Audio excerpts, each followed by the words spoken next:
Et voilà, mon adversaire a cassé 2195 et on va ouvrir calmement avec cavalier F3, ce qu'on appelle le début réti. On livre pas vraiment d'informations, on développe le cavalier, on livre pas vraiment d'informations avec les pions centraux. On va voir ce que l'on va faire.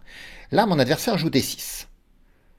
Alors, certainement qu'il veut assurer la poussée du pion en E5 sans que mon cavalier puisse prendre. Alors je vais jouer D4 pour doubler le contrôle de la case E5. Mon adversaire joue C6, donc il est dans une approche tout en retenue avec sa structure de pion, vous voyez. C'est pas très offensif, agressif, mais ça contrôle les cases. Bon, comment on va continuer? Certainement par E4.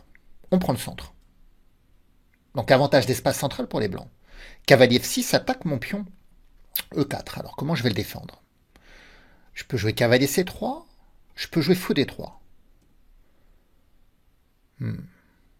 J'aurais tendance plutôt... bon, cavalier C3, ça doit être bon, mais j'aurais tendance plutôt à jouer fou D3.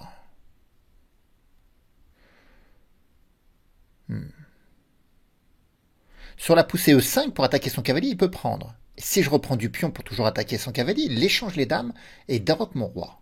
Donc ça, c'est un petit peu embêtant.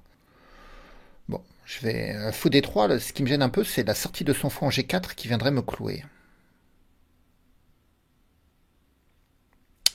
Dans ce cas-là, j'aurais pu le coup fou E2 pour me déclouer. Bon, on va jouer cavalier C3, mais je suis pas convaincu que ce soit le meilleur coup, mais bon, on joue cavalier C3. Dame A5. Donc là, c'est clair. Il cloue mon cavalier C3 pour gagner mon pion en E4. Il m'a laissé prendre le centre pour l'attaquer. Alors, fou D3 est toujours possible. Fou D2 aussi pour me déclouer. Et en cas de départ du cavalier, c'est sa dame qui serait en danger maintenant.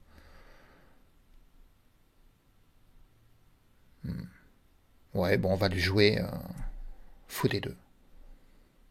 Il revient en C7. Finalement, il a provoqué... Voilà, c'était ça son idée. Il aurait pu mettre sa dame en C7 immédiatement, mais il a provoqué la sortie de mon fou en D2, considérant que finalement mon fou allait me gêner dans la position. Certes, il s'est développé, mais pas très qualitativement. On peut en convenir. Le fou en D2, il sert pas à grand chose ici et gêne même la dame. Maintenant, en C7, il contrôle deux fois la case E5. Ce qui fait qu'il pourrait jouer E5, ce qu'il ne pouvait pas tout à l'heure. Donc je m'intéresse à E5 moi-même. Prise en E5, prise en E5, son cavalier est attaqué. Je pense que je vais jouer E5. Je vais essayer de le déstabiliser ici. Alors, son cavalier peut venir en D5. Hein. Si le cavalier va en D7, je m'intéresse au coup E6, ce qu'on appelle l'attaque de nuit. Vous avez dû voir cette vidéo où j'ai expliqué les ressorts de l'attaque de nuit. Si vous ne l'avez pas vu, eh bien, je vous invite à cliquer sur le lien ci-dessus et vous pourrez voir des parties de champions où on réalise cette attaque. Donc il joue KL et D5, voilà, c'est bien ce qui me semblait. Alors, si je prends, il peut reprendre, et alors, je ne sais pas trop à quoi ça m'apporte. À la limite, je peux rester ici parce que si lui-même prend, je reprends du fou. Donc du coup, je vais me développer. Peut-être par fou C4. Me développer et attaquer deux fois son cavalier.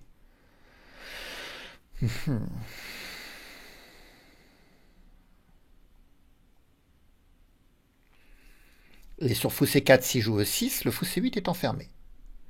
Et sur fou C4, s'il joue fou E6, ça bloque le pion en E7. Mais bon, il peut toujours se développer avec des coups comme G6 et fou G7 après. Et attention, parce que sur fou C4, fou E6, si je ne fais rien, lui, il menace de prendre mon cavalier, sur quoi je reprendrai, et après gagner mon fou. Hein. Donc fou C4, fou E6, voilà, ça peut être un peu embêtant. Alors moi, je peux jouer un coup comme... Ah oui, non, je voulais bouger mon cavalier pour attaquer son fou, mais dès que je bouge mon cavalier, je lui laisse la prise du pion de 5 sur échec. Donc fou C4, fou E6. Ouais. Je pourrais jouer dame E2, il prend mon cavalier, je reprends, il prend, je reprends. Ça fait des échanges, mais bon, je suis mieux développé. Allez, on y va, fou C4. Et voilà, il joue E6. Il joue E6, mais il enferme le fou C8, même s'il libère le fou en F8. Hein. Prendre en D5, ça ne m'apporte rien. Alors, qu'est-ce que j'ai comme coup ici? Le roc, bien sûr, hein, petit roc.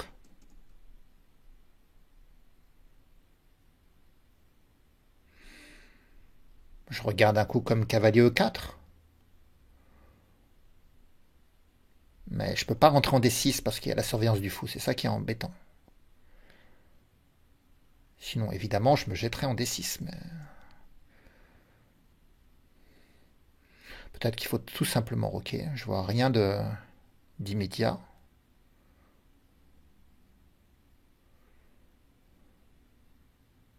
Bon, on va roquer. L'avantage du roc, c'est que ça ramène, c'est pas simplement abriter le roi, parce qu'en réalité, mon roi n'était pas en danger, mais ça ramène la tour en jeu. Et puis, si mon cavalier bouge, j'aurai pas de prise en E5 sur échec. En plus, je peux jouer de tour 1 et laisser mon cavalier bouger. Donc, il fait fou E7. Peut-être va-t-il chercher à faire petit roc. Mais en réalité, comme j'ai un avantage d'espace central, notamment sur la colonne E, vous voyez, j'ai 4 cases d'empan frontal contre 2, d'empan arrière pour lui, j'ai plus d'espace, eh bien j'aurai plus de capacité de projeter mon armée à l'aile roi. Lui, la plupart de ses pièces sont disposées à l'aile dame et mal développées. Donc je vais le laisser roquer pour essayer de lui lancer une attaque. Bon alors, je ne veux pas l'effrayer, hein, je ne veux pas jouer des coups comme fou D3 pour tout de suite viser son roc ou des choses comme ça. Je vais jouer simplement tour 1. Ça libère mon cavalier en F3 de la protection du pion en E5, donc le cavalier en F3 pourra participer à l'attaque. Et parfois, on a des tours qui peuvent passer sur la quatrième rangée, ou même parfois sur la troisième, mais là le cavalier contrôle la case, pour rejoindre l'attaque contre le roi noir. Bon. Alors comment attaquer son roi maintenant? Il faut trouver le choix des coups, c'est-à-dire que maintenant je sais que son roi, je peux l'attaquer. Et quel coup on commence? Est-ce qu'on commence par fou D3 pour viser H7?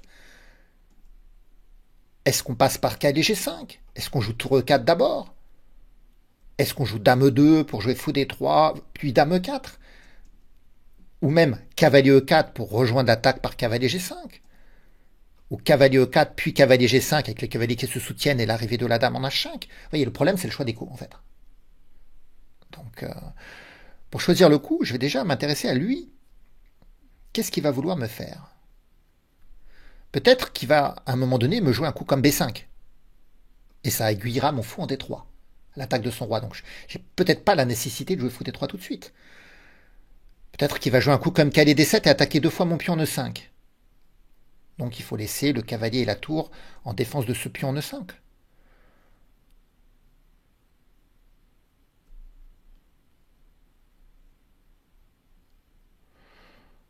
Alors, soit dame E2 pour commencer.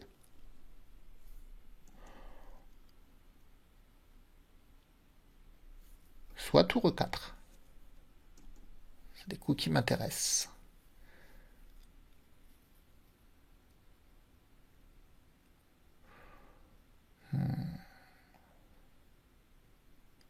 Mais tour E4, je vais où après? Je peux aller en G4, certes. En G4, il pourra y avoir fou H6, ce qui provoquera la poussée G6. Et après, on peut choper la qualité ou continuer l'attaque contre son roi.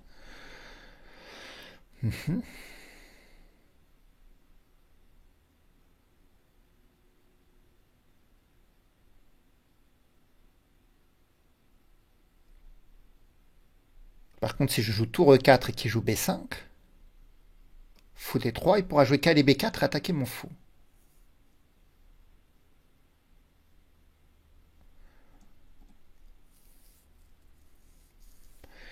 Là, mon temps, ça me nuise. Et je trouve pas la bonne façon d'attaquer son roi.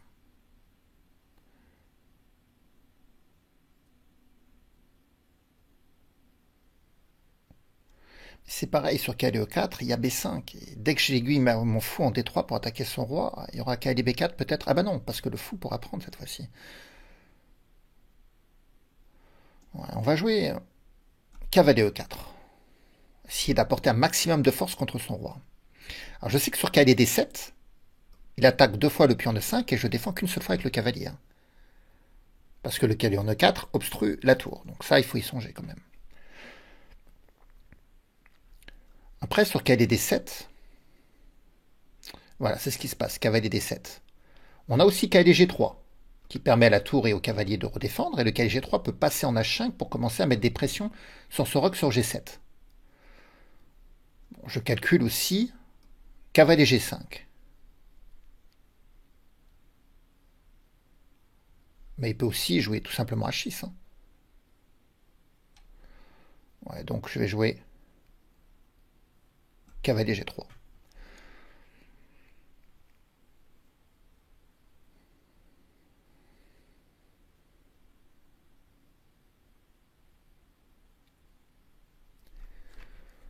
Donc on tient bien pour l'instant de 5. Mais je ne suis pas parvenu à mettre des pressions contre son roi. Alors, encore, B5. Là, je m'attendais à secouer. On parlait de fou D3. Là, je l'aiguille à l'attaque contre H7. Et cette fois-ci, sur cavalier B4, je peux aussi faire fou prend. Ça dévie son fou, il attaque ma tour, mais après tour E4, j'attaque son fou, et ma tour peut passer à l'attaque de son roi. Sur cavalier B4, je peux aussi jouer fou E4. Je ne suis pas obligé de lui prendre son cavalier, je garde aussi mon fou à l'attaque. Hein.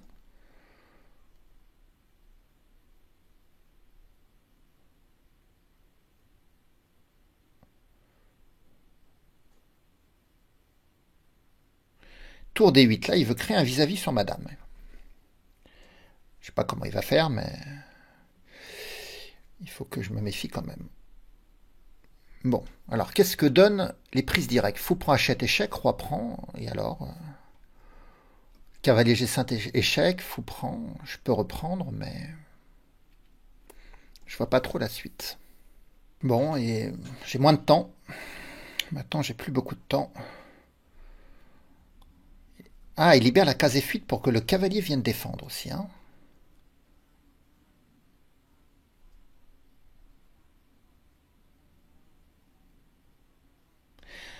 Allez, on va jouer. Ah, attention, tour E4, il y a cavalier C5. Ça, j'avais pas pensé, mais le cavalier peut venir aussi en C5, déstabiliser le fou. Ouais, c'est difficile de construire mon attaque là. On a du mal à parer à toutes les menaces. Peut-être je dois jouer C3 pour assurer des retraits du fou.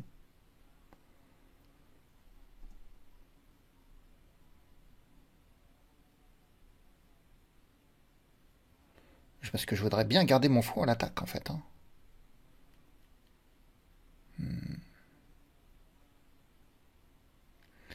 Maintenant, ce qui me dérange avec C3, c'est... J'affaiblis peut-être un peu plus la protection sur la colonne D avec ce vis-à-vis avec ma dame, mais bon, ça a l'air d'aller quand même.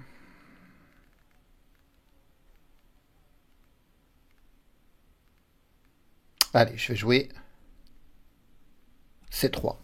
Plus je libère la case C2 et même la case B1, c'est-à-dire que je pourrais jouer dame C2 pour créer une batterie d'attaque, essayer de provoquer l'avance d'un de ses pions, un affaiblissement structurel, mais je peux aussi reculer le fou en B1 à un moment donné pour donner la case C2 à la dame et menacer H7. Mais bon, c'est pareil, il a G6. Hein.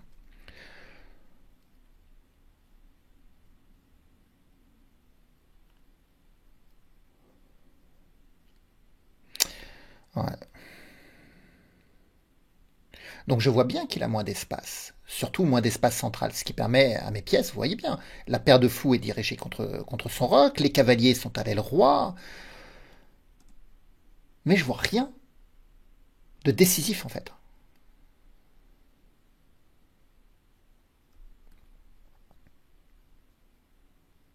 Peut-être qu'il faut que je passe par dame 2, dame 4. Essayer de provoquer G6, mais après je rentre comment? En plus, même dame 2, dame 4, il a cavalier fuite.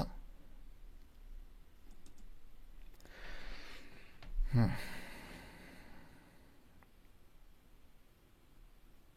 Donc il joue cavalier fuite. Alors la bonne nouvelle, c'est que j'aurais pu cavalier C5. Mais là, il défend H7. Peut-être que le cavalier peut même revenir en G6 à un moment donné pour attaquer E5. Et l'absence du cavalier libère un peu plus le vis-à-vis tour dame. Donc je dois me méfier de ça. Ouais. Bon, je vais jouer un petit dame 2. Sans conviction, mais...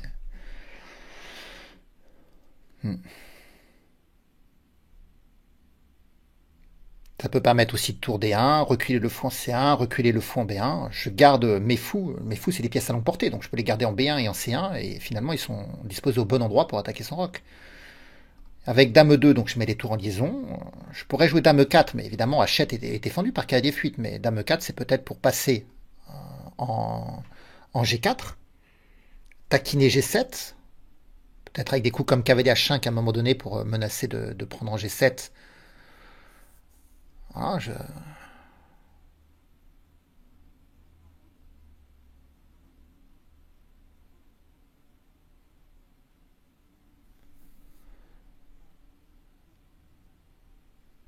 il y a une grosse mouche qui tourne autour de moi, qui bourdonne, vous l'entendez peut-être pas au micro, mais c'est assez gênant. C'est comme dans l'épisode de Breaking Bad, là, vous savez, avec la mouche. Donc cavalier G6, il vient remettre des attaques sur le pion en E5. Et j'aimerais bien me débarrasser de son cavalier, mais j'arrive pas à jouer H4, parce qu'il prend deux fois, cavalier prend, fou prend. Ah oui, mais après j'ai du dame H5 pour attaquer son fou et menacer le mat en H7. Peut-être. Donc j'ai quand même peut-être H4.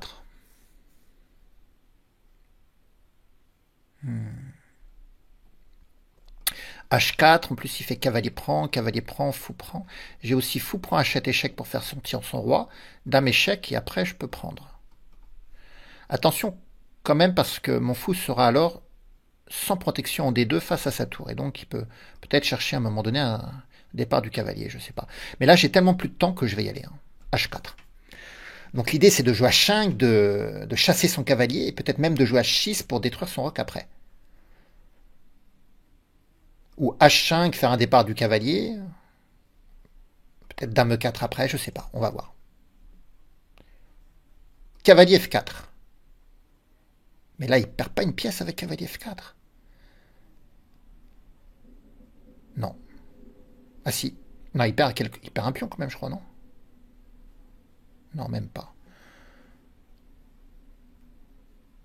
Parce que si je joue dame 4, bien sûr, il va prendre mon fou. Si je fais fou prend, il reprend du cavalier et il attaquera ma dame et mon fou deux fois avec la tour qui attaquera également sur la colonne, vous voyez? Et si je fais fou prend achète, échec, roi prend, fou prend, cavalier prend, dame 4 échec, le cavalier revient en G6, mais H5. Là, c'est intéressant.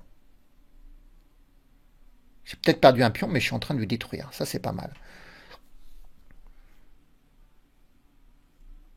Donc, ça commence par fou prend cavalier, cavalier prend,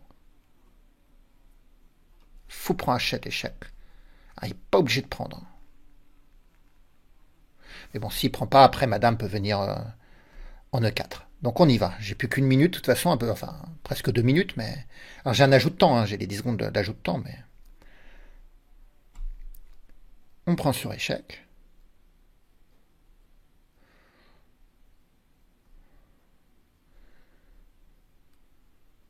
Voilà, mon idée c'est après roi prend, dame 4, il ramène son cavalier en G6.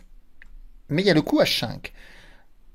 Je vais récupérer ma pièce. J'aurais peut-être perdu un pion, mais je vais récupérer ma pièce et je pense que je suis en train de. Je vais lui abîmer son roc en fait. Je vais créer des bonnes failles. Alors ce qui est marrant, c'est qu'il va y avoir une lutte entre paire de fou et paire de cavalier.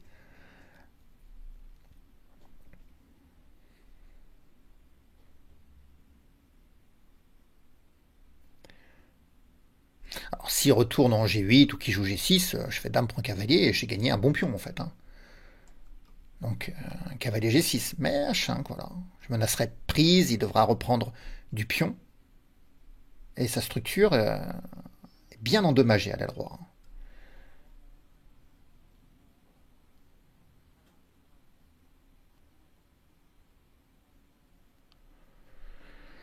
Partie intéressante.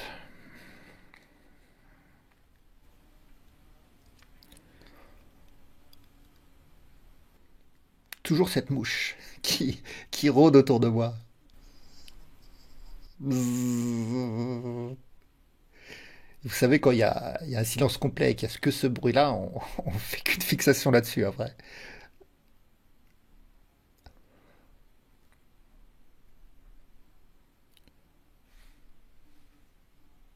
Je sais même pas où elle est, quoi. C'est. Ah, si, je l'ai vu, c'est.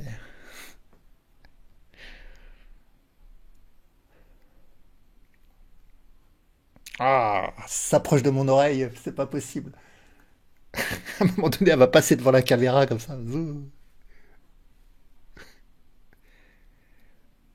Je pourrais aller à la chasse aux mouches, mais le problème, c'est que s'il joue, j'ai plus que 2 minutes, moi. C'est critique.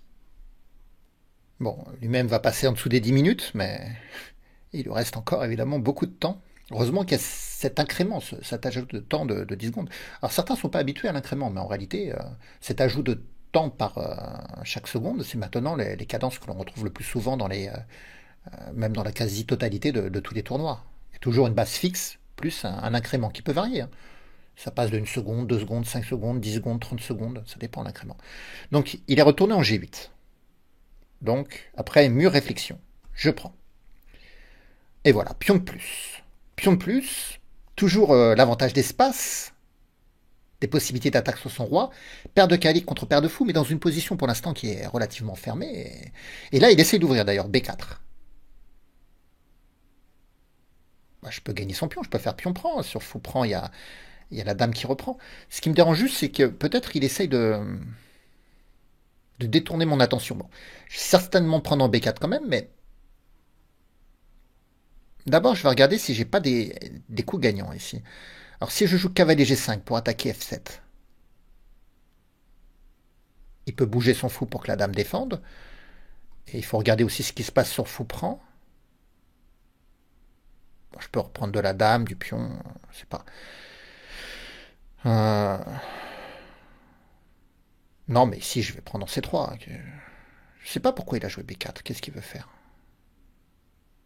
Il veut donner la case à 6 à son fou, c'est ça?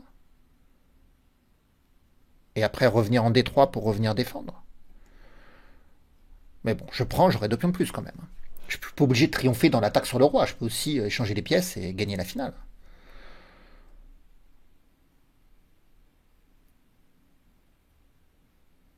Alors le cavalier G3, qu'est-ce que je peux lui faire faire? Il peut venir en E4 pour après aller en G5, avoir un relais de cavalier. Comme ça, s'il échange, j'ai le deuxième cavalier qui prend. Donc là, il joue à 5. Ah, c'est pour ça qu'il avait sacrifié. Il veut que je prenne et après reprendre de la tour. Ouais, bon.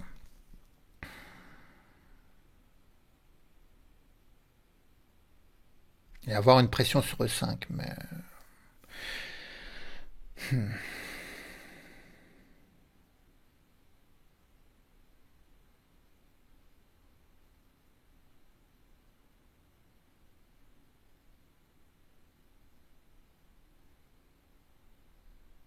Non, mais j'ai pas envie de me faire détourner quand même. Mais...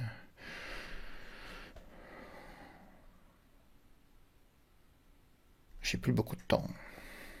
Je pense qu'il faut quand même jouer cavalier E4 et cavalier G5, mais bon, je vais prendre quand même.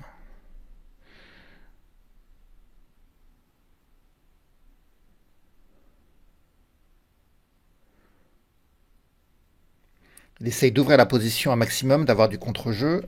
Cavalier E4, voilà.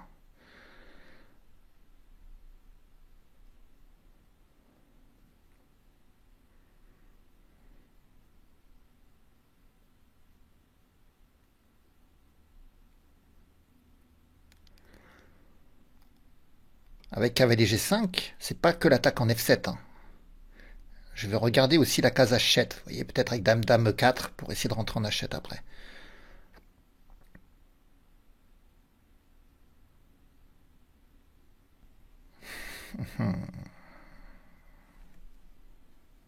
Donc il vient de jouer F5.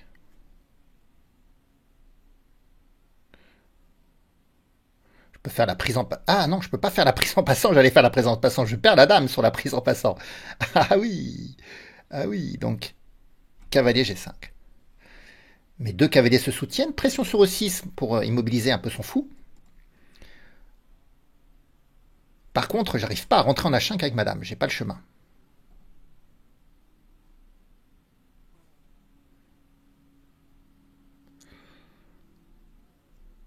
Mais j'ai des coups comme dame C4 pour mettre la pression sur E6. Mais bon, il peut jouer tour D5 et bloquer cette pression. Ah, il faudrait que j'arrive en H5 pour menacer F7 et H7, mais je vois pas le chemin en fait pour arriver en H5. C'est ça le problème. Il faudrait que le cavalier en F3 soit plus là, mais s'il est plus là, il pourrait peut-être prendre, et je serais obligé de reprendre peut-être du pion, je sais pas. Il faut que je joue cavalier D4. Attaquer 2 fois E6 comme ça, c'est peut-être intéressant.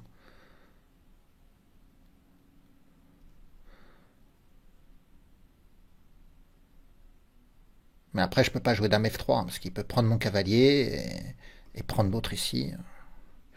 Bon, on va voir. 40 secondes. Je peux aussi garder la pause, hein, jouer à 3 pour libérer la tour à 1, proposer l'échange des tours sur la colonne D, des choses...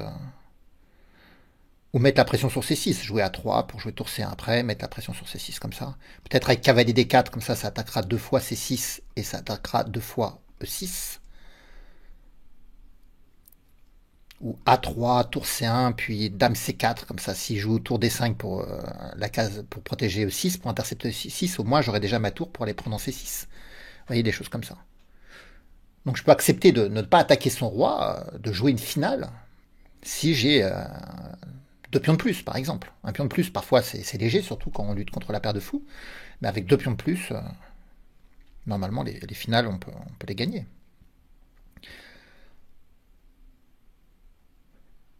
Il prend beaucoup plus de temps maintenant, mais...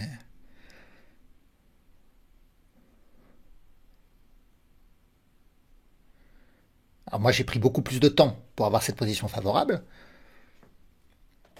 Maintenant, j'ai une bonne position, mais lui il a le temps. Est-ce que dans cette crise de temps que je vais avoir, est-ce que je vais dégrader ma position et lui permettre de récupérer du matériel? On va voir. On n'est peut-être pas obligé de jouer à 3, on peut peut-être aussi jouer tour C1 et sur tour prend. Jouer dame C4, attaquer sa tour et le pion E6. Il va faire tour prend B2 par exemple. Et cavalier prend E6. Attaquant sa dame. Et sur fou prend, dame reprend échec, après j'attaque F5.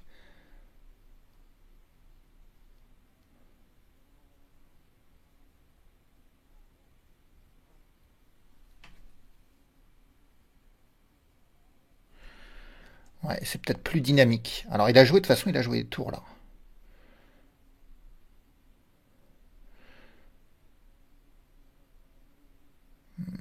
Oh là là.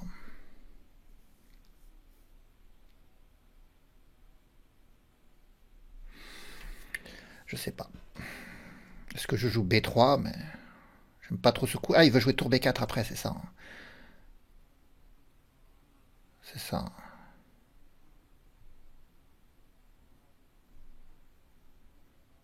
Oh là là. Bon, je vais jouer dame C4. J'ai plus beaucoup de temps. Donc là, j'attaque au 6. Sur tour B4, je peux aussi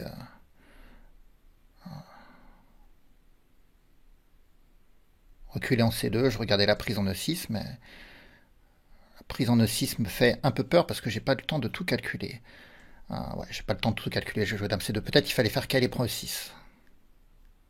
Il prend ma dame, je prends la sienne.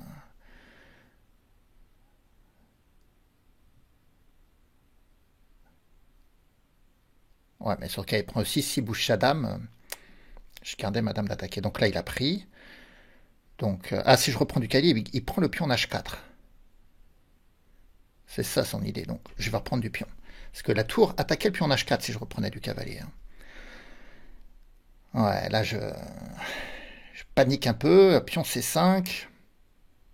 Il va mettre le fou en B7. Allez, je vais jouer tour C1. Je vais contre-attaquer sur son pion en C5. Il va certainement jouer tour D5.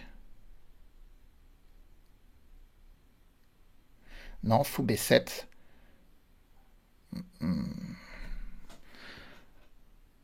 Allez, j'ai pas de temps. Je vais prendre. Je vais provoquer les échanges, mais je suis en train de gâcher la position peut-être. Il va prendre mon cavalier. Il va prendre le pion B2 après. Ou il prend tout de suite d'ailleurs. Ok. Donc, hop. A4, j'ai le pion passé. Il va peut-être. Ah non, peut-être prendre le cavalier et jouer tour D2 après. Pour avoir un jeu sur la deuxième rangée.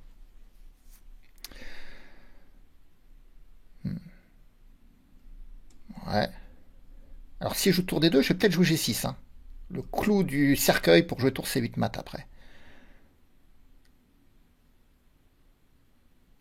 Pour ça, il joue roi là d'abord.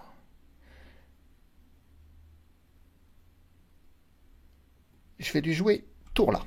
L'idée, c'est de jouer G6, échec, roi prend, et tour prend aussi échec, et de libérer le pion passé E5. Alors, si je joue tour D2, je vais être obligé de jouer tour F1. C'est très passif, mais je vois pas d'autre solution ici. Parce que je peux pas laisser prendre en F2, et après jouer G2, H2. Donc, il vient là.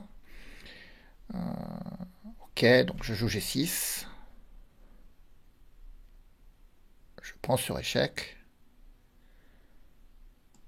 Voilà.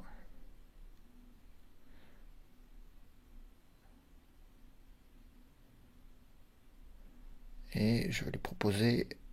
Non, je vais aller défendre ici.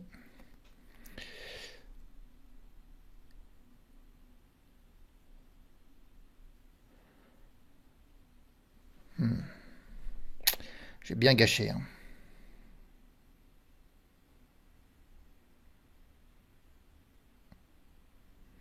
J'ai récupéré du temps, mais j'ai bien gâché quand même.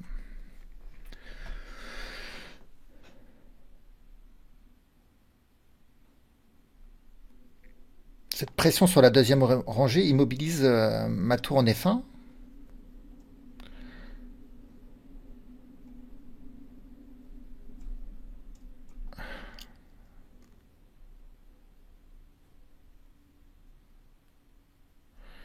Il vient là, il va venir prendre en F3, mais maintenant je peux bouger ma tour peut-être. Hein.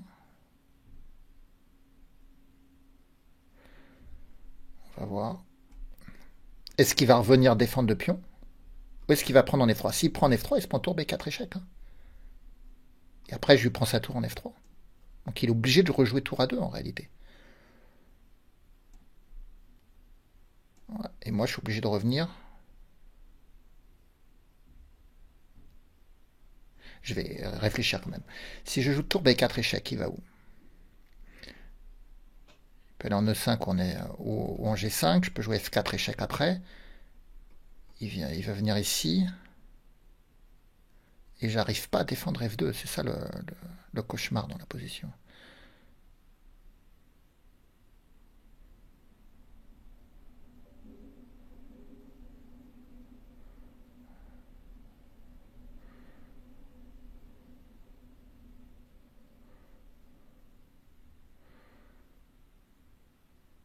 Ouais, c'est un cauchemar ça. Alors il me propose la nulle. Je vais pas accepter tout de suite. En espérant qu'à un moment donné, il échange une paire de tours en essayant de gagner un pion, mais... Il revient attaquer F3. Donc là, il menace tour prend F3, on est d'accord. Je vais essayer avec tour H1. Mais c'est pareil, il va revenir en A2. Ça va provoquer la nulle, parce que je devrais revenir en F1 en fait.